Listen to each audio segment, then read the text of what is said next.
மனோஜுக்காக அண்ணாமலை செஞ்சது சரியா தப்பா அப்படின்னு யாரெல்லாம் நினைக்கிறீங்களோ கமெண்ட் பாக்ஸில் ஒரு கருத்தை தெரிவிச்சிருங்க ஃப்ரெண்ட்ஸ். என் அன்பான இனிய உறவுகளுக்கு வணக்கங்க. ஆனால் ஆமாங்க, இங்கே அண்ணாமலையை நிறைய பேர் மிச்சர்த்தினின்னு தான் சொல்லுவாங்க. முத்து மீனா இந்த மாதிரி இவங்களுக்கு ஏதாவது ஒரு பிரச்சனைனா, என்னடா முத்து இப்படி பண்ணிட்டா அப்படின்னு சும்மா உட்காந்துருப்பாரு சுமை தாங்கி கல் மாதிரி. ஆனால் மனோஜுக்காகவும் ரோஹிணிக்காகவும் பார்த்தீங்கன்னா விழுந்து விழுந்து வேலை பார்க்குறாருங்க.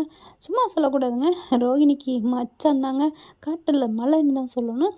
டைரக்டர் தான் ரோஹிணியை காப்பாற்றுறாங்கன்னா இப்போ அண்ணாமலையும் காப்பாற்றுறாரு. வெளியில் போன மனுஷன் பணத்தை ரெடி பண்ணிவிட்டு வந்துடுறாரு. கரெக்டாக பார்த்தீங்கன்னா அவங்களும் வந்துடுறாங்க. வந்ததுக்கப்புறம் அந்த ஆளுங்க வந்தோடனே, யோ எதுக்கு இங்கே வந்தேன், அதான் எங்கள் அப்பா கையெழுத்து போட்டார்ல அப்படின்னு கத்துறாங்க. காய்ச்சி மூச்சுன்னு, சும்மா இருடா நான் தான் வர சொன்னேன் அப்படிங்கிறாங்க.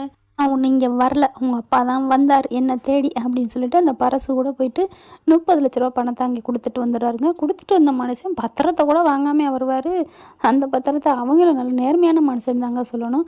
அடாதடின்னு நம்ம நினைக்கிறோம். கொடுத்த பணத்தை சொன்ன டயத்தில் கொடுக்கலன்னா கேட்குறது முறை தானே, அதனால தான் அவங்க கேட்டாங்க. ஆனால் அவங்கள தப்பாக நினச்சோம். இப்போ பார்த்தீங்கன்னா ஜென்டில்மேனாக அவங்க அண்ணாமலை போட்டு கொடுத்தாரு அந்த பத்திரத்தை கொண்டு வந்து கொடுக்குறாங்க.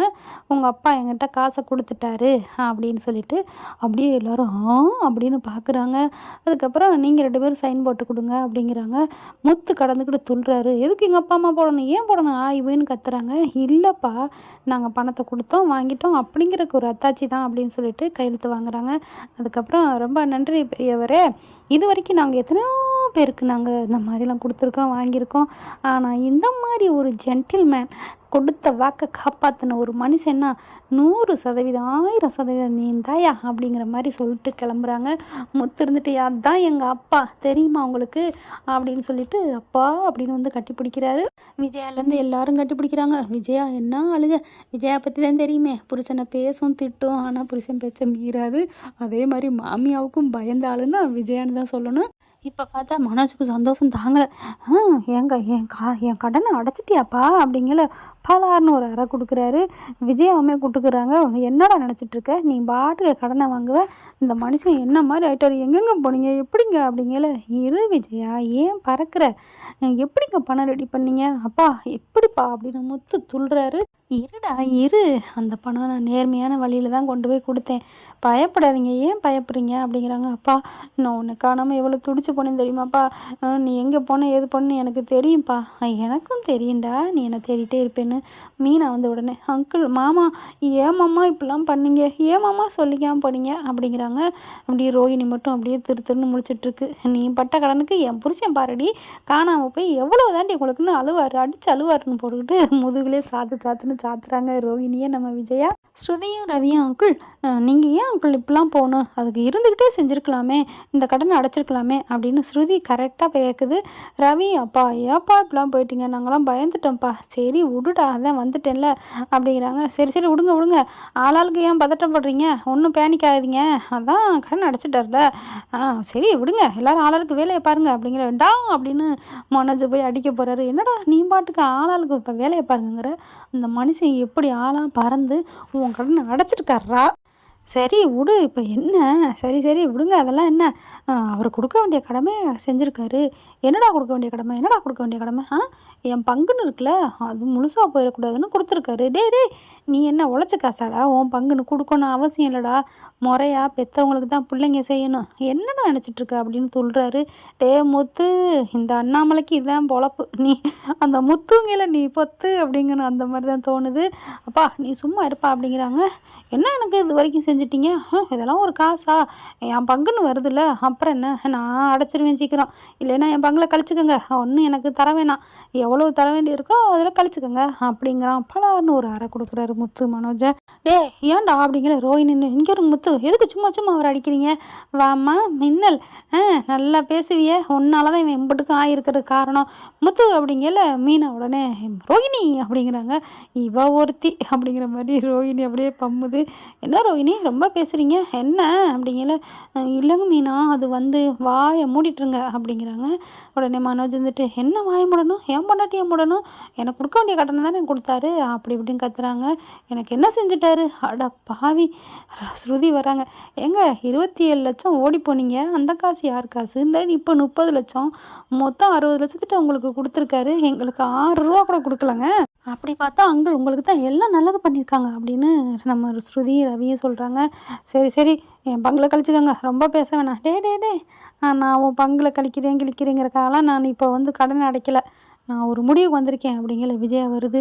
என்னங்க முடிவு, ஏதுங்க முடிவு அப்படின்னு விஜயா வர, இங்கே பாரு விஜயா, உனக்கு என் மேலே உண்மையிலேயே அக்கறை மரியாதை இருக்கா? இருக்குங்க அப்படிங்கிறாங்க. அப்பா என்னப்பா முடிவு, எதுவும் விபரீதமாக இல்லையே? ஒன்றும் இல்லைடா அப்படின்னு சொல்லிட்டு, இங்கே வா மனோஜ், ரோஹினி நீங்கள் வாங்க அப்படிங்கிறாங்க. என்ன அப்படிங்கல, இந்த பத்திரத்தை ஒன்று கொடுக்குறாரு, பரசு அதை கொடு அப்படிங்கல. பரசுக்கிட்ட நீங்கள் 2 பேர் இதில் சைனை போடுங்க அப்படிங்கிறாங்க. என்னப்பா சைனை போடுங்க அப்படிங்கிறாங்க. சைனும் போட்டுறாங்க. இந்த மாதிரி கிட்டத்தட்ட உங்களுக்கு நான் 30 லட்ச ரூபா கொடுத்துருக்கேன். நீ ஏற்கனவே எடுத்துகிட்டு போன பணத்தை திருப்பி கொடுத்துட்ட, அதனால் ஒன்றும் பிரச்சனை இல்லை. இந்த 30 லட்ச ரூபா நீ கடனை எப்போ திருப்பி கொடுப்ப அப்படின்னு அண்ணாமலை கேட்க, அப்பா என்னப்பா நான் என் பங்கில் தானே கழிக்க சொன்னேன் அப்படிங்கிற பச்சுன்னு ஒரு அறை கொடுக்குறாரு. என்னடா பங்கில் கொடுக்க சொன்னேன், கிங்கில் கொடுக்க சொன்னேன், அதான் உங்கள் அம்மா சொல்லிட்டால எங்கள் உயிர் இருக்கிற வரைக்கும் பிரிக்க முடியாதுன்னு. என்ன விஜயா? ஆமாங்க, அதனால் இந்த கடனை எப்போ தருவேன்? இல்லைப்பா அது வந்துப்பா, அதனால் நீ தரமாட்டேன்னு தெரியும். நீ என்றைக்கு 30 லட்ச ரூபா கடனை கொடுக்குறியோ அப்போ நீங்கள் 2 பேரும் இந்த வீட்டுக்குள்ளே வாங்க, மரியாதையே வெளியில் போங்க அப்படிங்கிறாங்களா. அங்கிள் அப்படின்னு சொல்லிட்டு, என்னத்துக்கு நாங்கள் போகணும்? ஐயோ பார்க்குறாங்க மனோஜ்.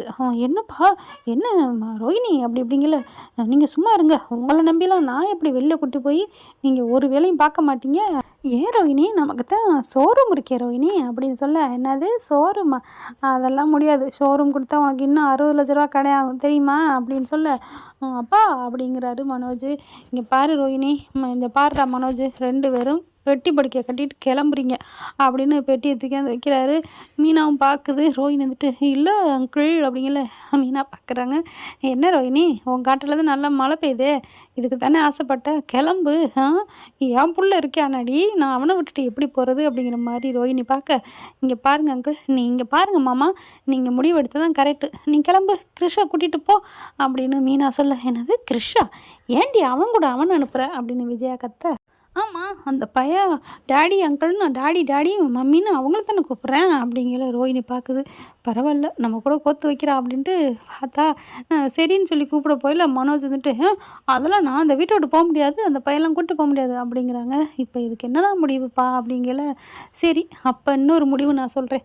சொல்லுப்பா, எப்படி நாங்கள் அந்த வீட்டை விட்டு போகக்கூடாது அப்படிங்கிறாங்க. ஆனால் மனோஜ் போக ரெடியாக இருக்காரு. ரோஹினி தான் மாட்டவே மாட்டேன்னு ஒத்த கால நிற்கிது. ஏன் பார்லரம்மா, தனியாக போயிட்டு சந்தோஷமாக இருக்க வேண்டியதானே? இல்லை முத்து, அதெல்லாம் முடியாது. தெரியுது பார்லரம்மா, என் அண்ணனை நம்பி உன்னால் இருக்க முடியாது தானே? ஆமாம். இல்லை அப்படிங்கிறாங்க. டேய் பாத்தியாடா ஓடுகாலி, உன் பொண்டாட்டியே உன்னை நம்பிக்கை இல்லை, வெளியில் கூட்டி போய் நீ ஏதாவது பண்ணிடுவேன்னு. ஏன் பார்லரம்மா, உன் கை மேலே உனக்கு நம்பிக்கை இருக்கே, நீ நல்லா பவுட்ரு பூசி சம்பாதிப்பில்ல, அதை வச்சு உன் புருஷனை காப்பாற்ற வேண்டியதானே? இங்கே பாருங்க முத்து அப்படிங்கல மீனா அப்படிங்க முறைக்க. ஐயோ இவ வேற அப்படின்ட்டு, இல்லை முத்து, நான் இவரை நம்பிலாம் வெளில போயிட்டு நான் நடுத்தூரில் நிற்க முடியாது. அதுவும் இல்லாமல் ஆண்டி எனக்கு ரொம்ப பிடிக்கும், அவங்களுக்கு வேணால் என்னை பிடிக்காமல் இருக்கலாம். அப்படி போடுற அந்தர்பல்ட்டிங்கிற மாதிரி தோணுது. அப்படியே நைஸ் வச்சு பேசுகிறாங்க ரோஹினி. அப்புறமா நான் ஒரு முடிவுக்கு வந்துட்டேன், நாளையிலேருந்து அந்த ஷோரூமுக்கு நீங்கள் போகக்கூடாது. அங்கிள், டாடி, அப்பா அப்படின்னு மனோஜும் ரோஹினி பதற. மனோஜ் விஜயா என்ன தான் திட்டுனாலும், ஏங்க நம்ம பிள்ளை அப்படியே நம்ம பிள்ளைன்னு பேசக்கூடாது. இந்த 30 லட்ச ரூபா அடைக்க நான் என்ன பாடுபட்டேன் அலைஞ்சேங்கிறது எனக்கு தான் தெரியும் அப்படின்னு சொல்லிட்டு, இங்கே வாமா மீனா, இங்கே வா அப்படிங்கிறாங்க. என்ன மாமா அப்படின்னு கேட்க, நீ வந்து நான் சொல்கிறத கேட்பியா? கேட்பேன் மாமா, உன்னோட எல்லா திறமையும் நான் நிர்வாக திறமையெல்லாம் பார்த்தேன், அதனால் ஒரு ஆளை வேணாலும் துணைக்கி வச்சுக்கோ, அந்த ஷோரூமை நீ நடத்துகிற. ஐயோ மாமா, அதெல்லாம் எனக்கு வேணாம், எனக்கு எதுக்கு, அப்படியே ஒரு கடை வைக்கிறாந்தாலும் நாங்கள் சொந்தமாக உழைச்சி அதில் வச்சுக்கிறோம். ஏம்மா, அப்போ என் காசு உனக்கு சொந்தம் இல்லையா? ஐயோ மாமா, அப்படிலாம் இல்லை. அப்புறம் என்ன, நாளை பின்ன ஏதாவது எங்ககிட்ட பறிச்சுக்கிட்டேன்னு பேச்சு வரும், எங்களுக்கு தேவையா? ஆண்டே புண்ணியத்தில் எங்கள் பொழப்பு நல்லா போயிட்டுருக்கு அப்படிங்கிறாங்க. சரிம்மா அப்படியா, அப்போ நீ வந்து இன்னொன்று கேளு, நான் வர்றேன், நான் தான் அந்த கடைக்கு ஓனரு, நீயும் இரு பார்ட்னர் மாதிரி, எல்லாத்தையும் கவனிச்சுக்கோ. அப்போ நான் உனக்கு இஷ்டம் இருந்தால் வேலை பாரு ரோஹினி, நீயும் தான். ஐயோ, இந்த பூ கட்டுறவங்களுக்கு கீழே நான் வேலை பார்க்குறதா டேய் அப்படின்னு ஒரு அறை கொடுக்குறாரு மனோஜ். அண்ணாமலை, யார் பூ கட்டுறது இந்த வீட்டிலே கரெக்டாக நடந்துட்டு இருக்கிறது அந்த பிள்ளை தான். அந்த மீனாவே நீ பேசுவியா? ஸ்ருதி நீ சொல்லு. ஆமாம் அங்கிள், மீனா தான் சூப்பர். அவங்க 10 தொழில் கூட பண்ணுவாங்க. அவங்க திறமை எனக்கு தெரியும்.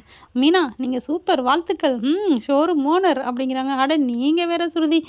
ஏன் ஸ்ருதி சும்மா என் வயிற்றுல இப்போ புளியை கரைக்குது. மாமா சொல்கிறத மறுக்கவும் முடியல. எனக்கு வேணாம் வேணாம் அப்படிங்கிறாங்க. முத்து பார்க்குறாரு, இதுதான் சமயம் அப்படின்னுட்டு. கவலைப்படாத மீனா, என் காரையும் கூட அப்பப்போ ஓட்டிட்டு பாதிக்கு மேலே இன்னொரு ஆள்கிட்ட விட்டுட்டு நான் கடைக்கு வரேன். நைட்டு ஃபுல்லாக நம்ம எல்லா வேலையும் முடிப்போம். முடிச்சுட்டு அக்கௌண்ட் பார்த்துட்டு அதுக்கப்புறம் நான் கார் எடுத்துகிட்டு நம்ம வீட்டுக்கு வருவோம். அப்பாவையும் கூட்டிக்கிட்டு அப்பாவையும் காலையில் கூட்டி கொண்டு போய் உன்னையும் அப்பாவையும் இங்கே விட்டுறேன். என்ன சொல்கிற? நீ பூ வாடிக்கையாளர் கட்டுறவங்க கிட்ட சொல்லி யாருக்கு போடணுமோ அவங்கள போட சொல்லிக்க. அவங்களுக்கும் பாதி லாபம் கிடைக்கும், உனக்கும் வருமானம் கிடைக்கும். என்ன மீனா அப்படிங்கிறாங்க. சரின்னு ஒத்துக்க வைக்கிறாரு. அண்ணாமலையும் சந்தோஷப்பட இங்கே மனோஜ் ரோஹிணி, அப்போது இவளுக்கு கீழே கையை கட்டி கையை கும்பிட்டுக்கிட்டு வேலை பார்க்கணுமா? இவ கெத்தா இருப்பாளா அப்படிங்கிறாங்க. விஜய் வந்துட்டு போட்டு சாத்துறாங்க மனோஜை. ஒன்னால தான்டா, நீ நல்லா இருந்தனா ஏன்டா இப்படி இப்போ பார்த்தியா அப்படின்னு திட்டுறாங்க. வர ரோஹிணியை பார்க்குறாங்க. உன்னால தாண்டி எல்லாமே என் புள்ள பாரு அப்படிங்கிறாங்க. மறுபடியும் நான் வேலைக்காரன் ஆகிட்டனா அப்படிங்கிற மாதிரி மனோஜை பார்க்குறாங்க. அப்புறமா நம்மளை முத்து மீனா எல்லோரும் ஷோரூமுக்கு சும்மா கெத்தா ஜாலியாக அடி கௌரவமாக போகிறாங்க. இவங்க அடிமையாக வேலை பார்க்க போகிறாங்க. என்ன ஃப்ரெண்ட், இப்படிலாம் போனால் நல்லா தானே இருக்கும். பார்க்கலாம் என்ன நடக்க போகுதுன்னு. தேங்க்யூ. இந்த வீடியோ உங்களுக்கு பிடிச்சிருந்தா தயவு செய்து லைக் பண்ணுங்க. இன்னும் அப்டேட்ஸ்க்காக சேனலை சப்ஸ்கிரைப் பண்ண மறக்காதீங்க. நம்ம கிட்ட இருக்க எல்லா சேனல்ஸோட லேட்டஸ்ட் வீடியோ அப்டேட்ஸ்க்காக மேல ரைட் சைடுல காட்டுற லிங்கை கிளிக் பண்ணி வாட்ஸ்அப் குரூப்ல ஜாயின் பண்ணுங்க. உங்களிடம் விடைபெறுவது நான் உங்கள் மெஹர்.